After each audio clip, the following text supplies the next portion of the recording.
Welcome. This is something new and different that I haven't done in a while, and I'm really excited. I've got my dear friend and colleague, Leanne Peterson here, and she's doing some really beautiful work coaching men around family life and relationships. And she's got some incredible tips and tools for the holiday season, which is where we are right now. And I thought it would be fun just to get together and have a little conversation about ways to do the three things that I'm always coming back to. It started with slow family living, but it's really the essence of my work. It's slow down, connect, and enjoy.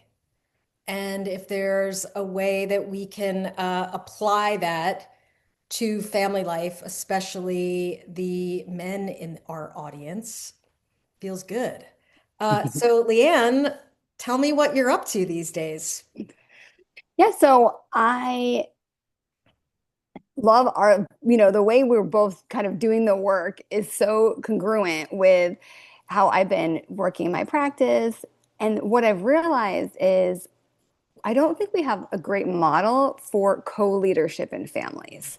So what I've noticed is it went from men kind of leading the family. Now I feel like there's a swing and women are leading the family. And so I'm really doing a lot of work on like, what does it look like to co-lead? How do we do this together? How do we co-create something that works for everyone?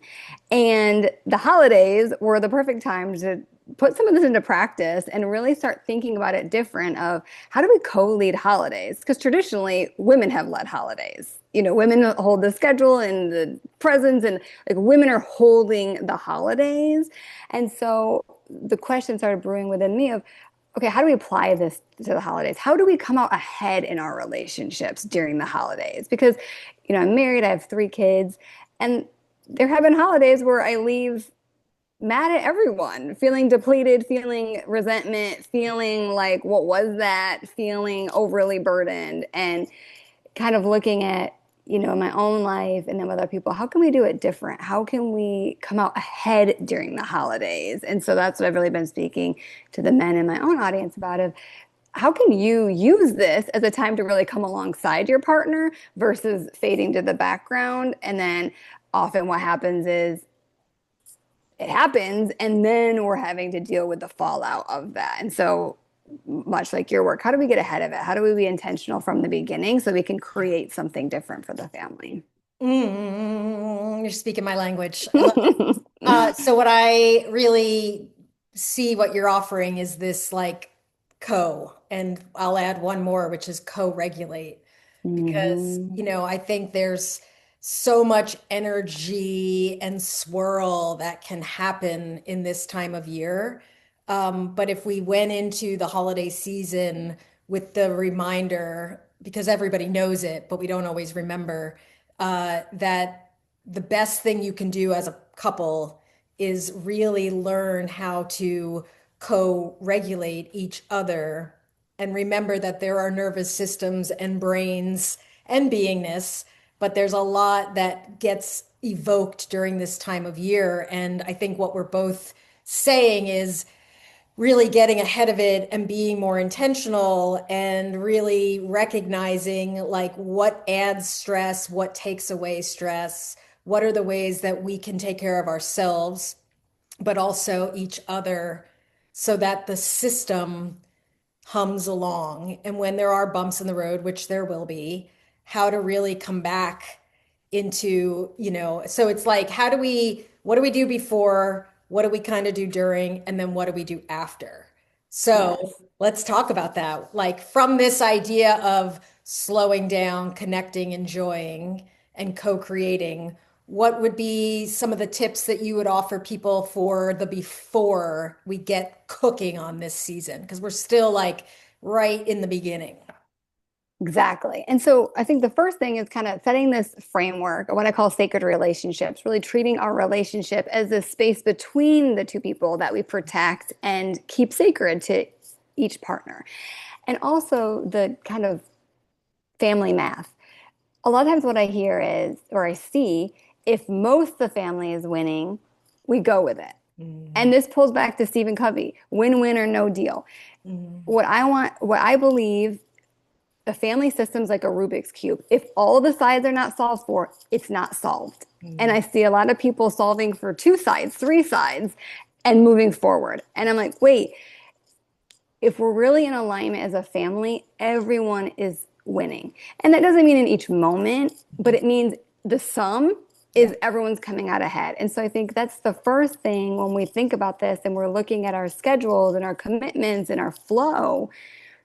Everyone has to be taken care of within this framework, and everyone has to have what they need. And if they don't, it's not solved. We have to go back to the drawing board. We have to figure it out. And so one thing I recommend is, for families, especially the leaders of the family, let's look at our schedule. Let's write in all the kids' events. Let's write in all the family events, all the work events, all the fun events. Like, what are we committed to as a family? Do we have things that we really want to do? Putting those on the calendar.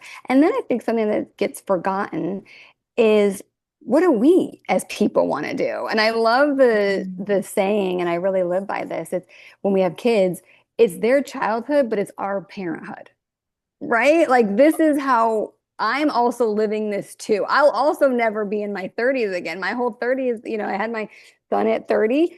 When I turned 30, I had a baby. So my whole 30s are parenting, and that's fine. But I don't want to look back at my whole 30s and be like, it's lost to parenting. Yeah. What do I want for the holiday? How do I want to experience the holiday? Is there a fun thing I want to do? Is there a movie I want to see? Like, and then my partner, what are they wanting for the holiday? What is the holiday? What are they trying to get out of the holiday? Do they want relaxation, fun? Like, what are we going for here?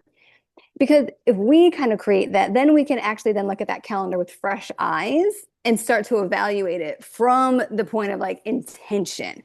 Yeah. I always say we want to get out of principle-based living. I think principles will sink the ship, and we want to move from principles to intention.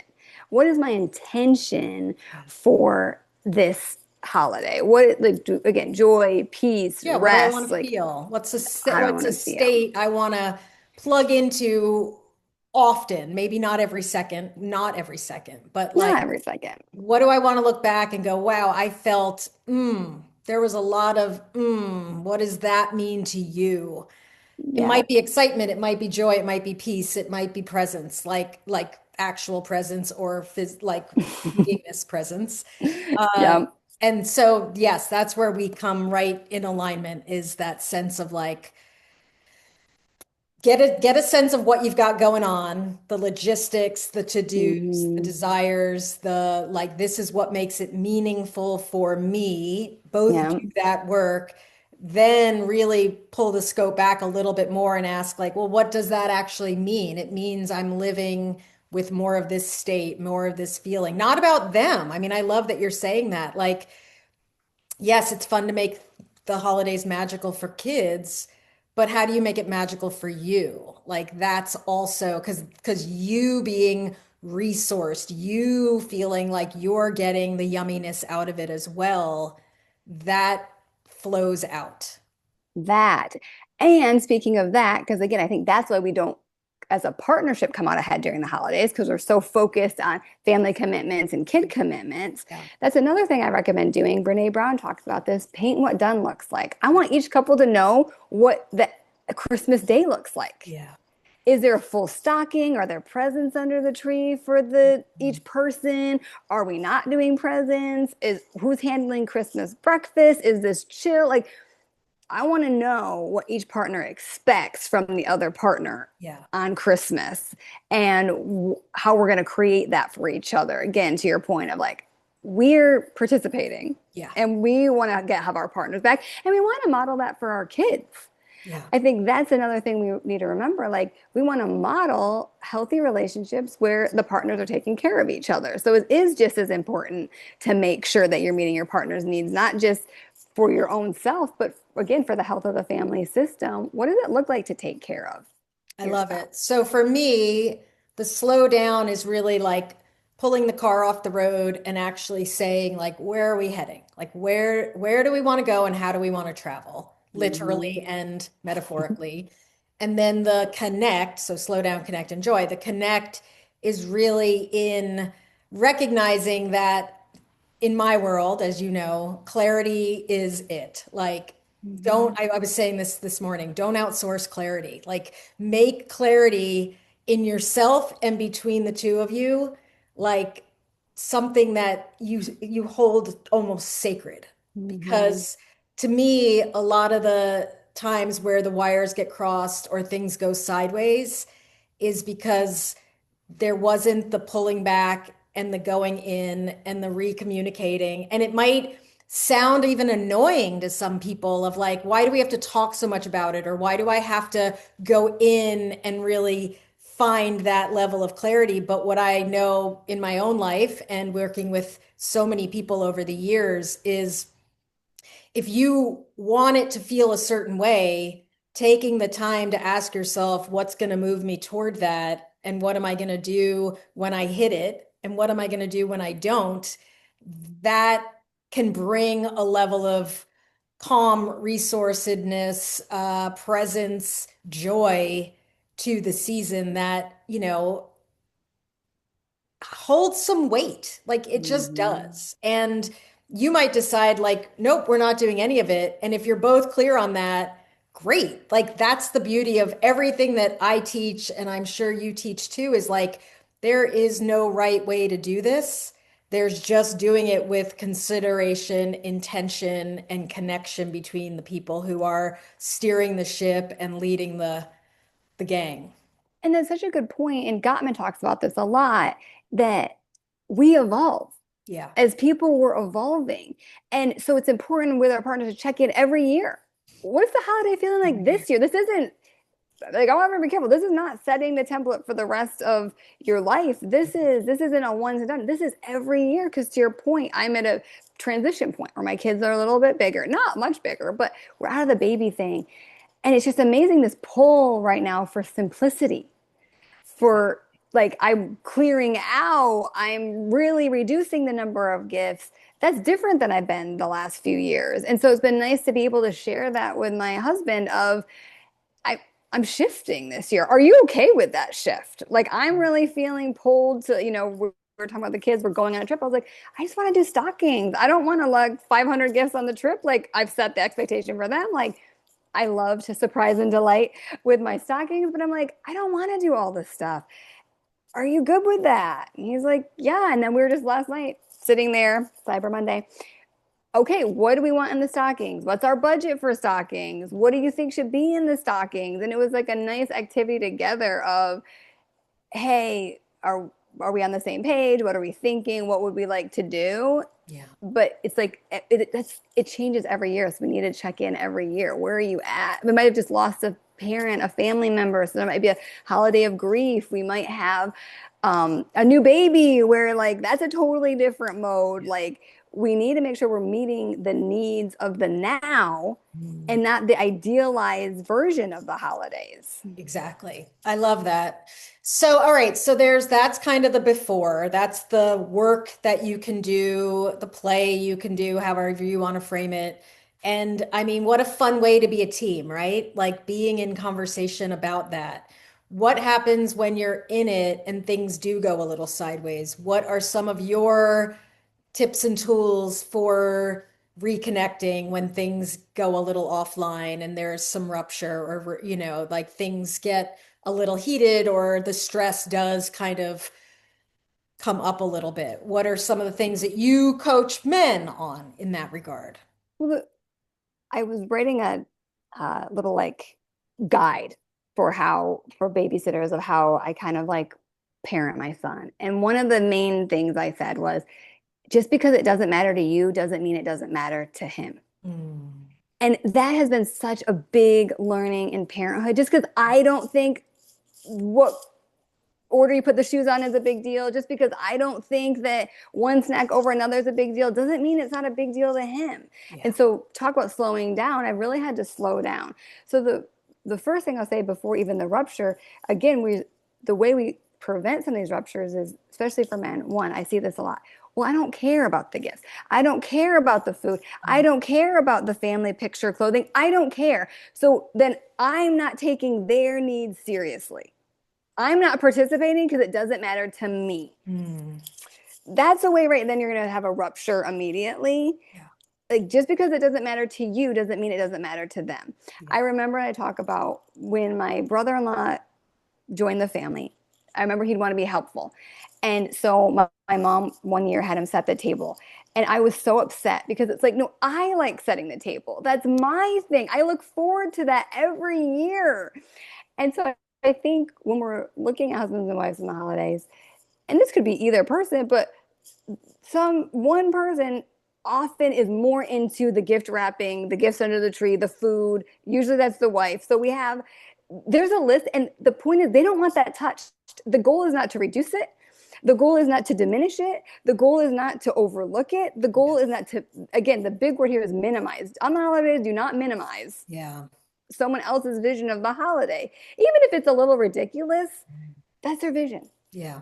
But that's why I say look at your calendar, because what I say to men, sometimes the most helpful thing you can do is, hey, I know you have a lot of gifts to wrap. Let me take the kids out for the day. Mm.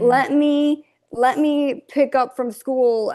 You know what? I could do that Christmas party, or I can handle that birthday party with the kids. It's right. We have a birthday party December 6th. That'd be great for my husband to be like, I'm gonna take him to the birthday party, so you have a few extra hours to do some Christmas stuff. Yeah. Hey, checking in. Hey, where are you on your list? Because I'm actually free Saturday. So if you want me to do something from your list, my husband is like the gift wrapper because I do not like wrapping. Like, so if you have a skill, use it. Do you need me Yep. to wrap some gifts? Do you need me to do something? Or do you want me to take the kids? Or would you like to, do something as a family? But I think often that almost creative support, and men will wait to be told. And if you're like me and a lot of women, more of a people pleaser, it's hard sometimes to ask. And so Mm. just to have someone like offer without asking Yeah. That's big. is such an act of love. Like, you see me and you're not making me ask for help. And like, Yeah. and so I really encourage men. What I talk about is the family power hour. And what I want all men to do is to take 1 hour a week to think about the family, because I think women are constantly thinking about the family. I'm constantly listening to podcasts, constantly reading things, thinking about things, reworking things. And my Mm. husband does that at work. And all the men I work with are very successful at their jobs. They're thinking a lot about their businesses, about their work, but they're not spending that same time on their family. Yeah. And so I really, like, number one foundation, I want men to spend 1 hour just thinking about the family. Yeah. A great question to ask your partner to set that conversation off. What are you struggling the most with? Mm. Just so you can think on it. And like, maybe there's no solution and you're like, hey, I thought about that. And like, you're right. Like, taking care of our little kids and your sick mom is a lot. Yeah. And I'm so sorry. I just thought about it and there's no other way to do this. You're doing the best you can. And I see that. So loving. So it's not even like it has to be a solution, Yeah. but maybe a solution will emerge. Hey, I noticed your list is really long. We're getting closer to the holiday. I looked at it like, where can we create a gap for you? What can we do for you? Is there anything we can outsource? Like, just spending that time. So that's my main thing, of prevent the ruptures even further by paying attention, checking in, and offering that support ahead of time, and really thinking about it and being intentional with how we're showing up. Beautiful. And I'll just add, because you basically said it without saying it, is the empathy that, even with little, like, I'll often give adult examples to help parents understand the difference between uh, discounting or empathizing, but it applies to this, where, as you said, if the one partner, let's call her the mom in this situation, or the female, says, wow, I'm really feeling overwhelmed, at that moment, the partner has a choice, and they can say, wow, I really hear that. Let me think about how I can support you. Or, well, why do we take so much on? And then, like, actually feel in your body what goes on there.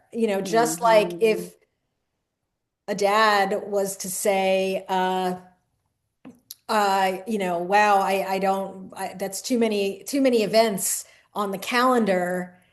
If the mom person says, you know what, I'm hearing you. I'm not exactly sure what we can do about it, but I just want you to know I hear you. How does that feel in the nervous system versus, well, we just have to do it. That's what we're doing. Like, Hmm. what happens? Is that a connect or a disconnect? And, you know, it falls under the umbrella of you can be right or you can be connected. Like the right and the righteousness Hmm. can be very toxic and detrimental this time of year, because everybody's trying to do their best. And if you can hold that and remember it. So I love that you illuminated that there's a choice point in those situations, that the connection and the care calms the nervous system, speaks to the nervous system differently than the doing and the logistics and the let's fix it. Hmm. 100%. And I love what you said. It's the game time decision. It's the not being so forceful on what we're doing. I'm the queen of making a plan and regretting it the day of. Mm, And sometimes I can push through, and sometimes I really don't have it in me. The thing that sounded good just isn't good. yeah, Any Friday plan is always like that for me. It always sounds exciting, and I get to Friday and I'm like, I don't actually want any plans. it's So it's done. also, can we have that fluidity with each other and Yeah. that grace, and that we cannot be attuned outside of the moment. Like Mm, if I'm forcing an overlay onto anyone in my family, then I'm not able to be attuned to where they're at. And yeah. so really being attuned to each other in the moment. And to your point, when things get stressful in the moment, when the wheels are falling off, taking that pause right in that moment of, do we need to recalibrate here? Yeah. I have one kid melting down. I have a husband who's over it. Maybe I just take the other kid and we go to that party. Like, we don't actually have to go everywhere as a family. Like, maybe the win-win is I actually really want to see my family and I'm excited to. And I have a really social kid who's really excited to see his cousins. And then I have another kid who's completely overwhelmed after a week of school, and a husband who's completely tired after a week of work. We could we could split up, like, and we can make a game time decision. Like, we need to be able to move in the moment. Yeah, making it work for the humans, not for the picture of what you might think, and really being soul to soul in it. That like this is the priority is the connection and the relationships in the home, and then everything else really it needs to be attended to, but with the awareness of like, let's not lose sight of what really matters, which is the well-being of each of us as a couple, and this little unit we've created. Exactly. Um, okay, what would you say? Let's talk about this, like enjoy. I am a big like let's have fun. Let's like really recognize that the whole point of being on this planet and teaming up with another person and making other small humans that grow into big humans very quickly, like how does that fit into this puzzle? I think it's really like we're talking about, once you clear your schedule of the obligation, then you actually have time for the things you want. You can be intentional about, like, what would be fun as a family? What do we actually want to do? Yeah. And, I talk about when we're dating our partners, they're an escape from our reality. Mm. And that feels so good. And then we get married and they become our reality. And that doesn't feel so good always. And so what I always recommend to couples is add in the adventure. Around the holidays, add in some adventure. That's like, what fun thing, in Houston, I'm in Houston, there's so many fun things to explore and do. New, like, little pop-up restaurants, ice skating, like, just different things. So in terms of enjoy, I really encourage everyone to pick something different for you as a couple or for you as a family. Like, what adventure can we go on around the holidays, and kind of Yeah, bring that I love nutrient that. into And your as a day. little cozy homebody, I'm even wondering, like, how do you make the date at home matter? Like the kids are Mhm. asleep. or it's early in the morning, like how do you put the phones away and sit on the sofa and turn the fire on if you have one? I'm in Maine, so yes, there's fire. Or light the candles, like make the little things special, not again, not just for the kids, but for you two. Like have that feeling of like, oh, this is like what an, it's one thing to appreciate around Thanksgiving, but to me, this last month of the year is this opportunity to really like reflect upon what was good, what worked. Like my Mhm. partner and I were driving 2 hours down to his sister's for Thanksgiving, and we spent the entire car ride just going over the highlights of the year and the things that were meaningful and the people we saw. And it was such a fun thing to do. And if you're not sure how to access that, I'm gonna send out this video. I'm gonna send out some prompts, and I will send out some appreciate my 40 days of appreciating. And that might be something, a little ritual worth doing between the two of you. It's like, ooh, what am I appreciating right now? Oh, what am I appreciating about these little people we created? What am I appreciating about this season that we're in, both like metaphorically and literally? It's like those little ways to like spiral up, to bring the energy like, oh right, like, oh yeah, this is good. This is good. Wow. Okay, yeah, it's hectic. There's a lot going on. Our nervous systems get overdone, but if we really slow it down and we make eye contact and we touch each other and we let our hearts open and we actually just take a moment to consider like what really is miraculous, it's like Mhm. that's where the juiciness can get back in the flow. Yes, I love that. And I think you said something so true. It's like it could get so busy, and it's those like cozy moments that, at least for me, means so much. And Yeah. so adventure, and then adding in like something cozy. It's almost like a bingo card, right? Yeah. Like for the Right. holidays, we kind of Ooh, that's follow good. one path, but it's like, where are your cozy moments? A few years ago, we put, my husband and I started doing this. And then as the kids got bigger, they join us. We watched the Christmas cookie baking Oh, challenge. So at night, we fun. turn the lights low, everyone climbs in my bed, we watch the baking challenge, and then talk about adventure. One year we got to go to one of the women's bakeries because it was in Texas, and it was like just such a nice way to actually like savor that Yeah. holiday together and that cozy. To your point of just how do we savor this? How do we bring appreciation? How do we just enjoy what we've created? Yeah. Yeah, because the season lends itself. It's quieter, it's darker, the candles, the twinkly lights, like give yourself the feeling, create the environment that allows for the feeling.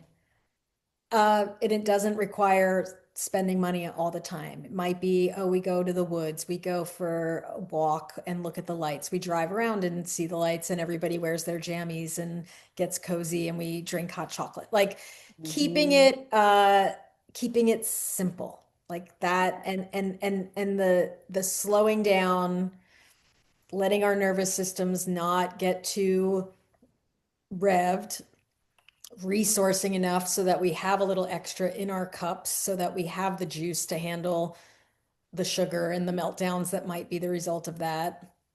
Um, Being in connection and even asking, like, what worked today? What was fun? What was holiday-ish for you today? Owning, allowing everybody to be where they are, empathy, and then having some fun, like we just talked about.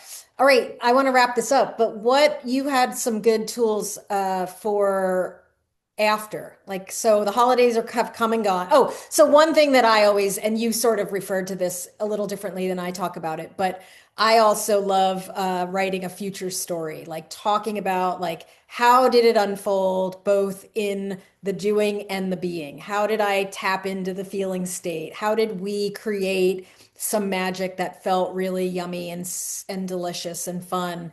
I'm a big fan of writing that. Like Yeah. I'm all in. And so I always say like, okay, it's January 3rd or whatever. The holidays are done. Here's how it unfolded. And if you were to do that and write or even just say it to each other, there's a level of like clarity and potential and opportunity in that that Yeah. illuminates a lot of what you're both going for. Yeah. So that's my tip. What is your kind of after tip? Yeah, I think always just the debrief. Like, what did we like? What didn't we like? What went well? What didn't go well? And to your point, my big thing right now is it looks good, but did it feel good? Because That's in a Instagram society, it's all looking real good. yeah. And most of us are not feeling as good as it looks. And so I'm always in my own life gauging, like, I know it looks good, Mhm. but did it feel good? Yeah. And does it feel how I want to feel? And I'm in a real moment of that right now in my life in such a freeing way, right? Of like, I'm going more for the feeling state than the looking state. And I think that's what really in our debrief and at the end of the holidays, we want to ask each other, like, okay, it looks good. Or did it look good? Right. Whether any major did not look good. But Yeah. okay, it looked good. How did it feel? How did it feel Love it. for you? How did it feel for me? How did it feel for the kids? Oh, we probably pushed Johnny too far because he melted down 20 times, and we really can't have Johnny melting down 20 times Yeah. because it's not fair to any of us. Like, how did it feel? And so I really want everyone to kind of look at how it felt. And then to your point, just notes for next time. Totally. Like, It's this didn't work. it's a real opportunity to like be in the lab of family life because everything is an experiment.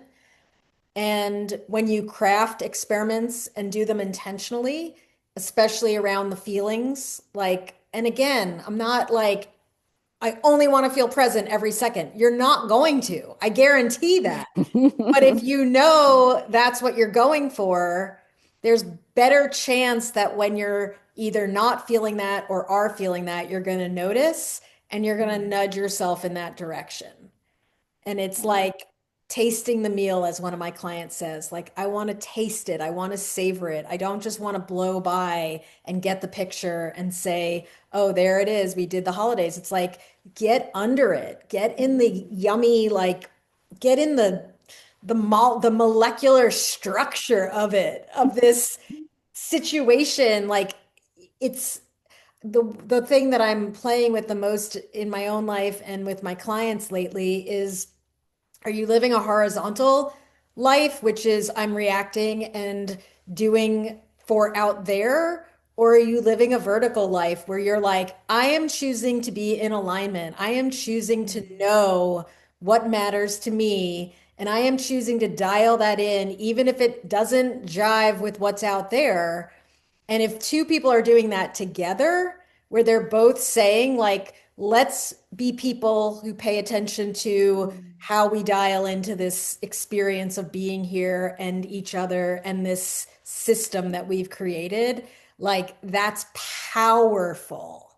That is so powerful and it's fun and it's alive and it's real. So, decide, am I going to go vertical this season or am I going to go horizontal? And you're going to probably do both. But what if you just gave a little more attention to what's going on here in my head, what's going on in my heart, what's going on in my gut, and how does that all line up with this bigger beingness that is me? I love that. Yeah, it's fun. All right, did we do it? I think we did it. Okay, so get in touch with Leanne if you're looking for coaching as a husband, father, man, person on this planet. Uh, and maybe we'll do this again. This was so much I'd love fun. to. This is awesome. Well done. Happy holidays, everybody. Happy holidays. Bye.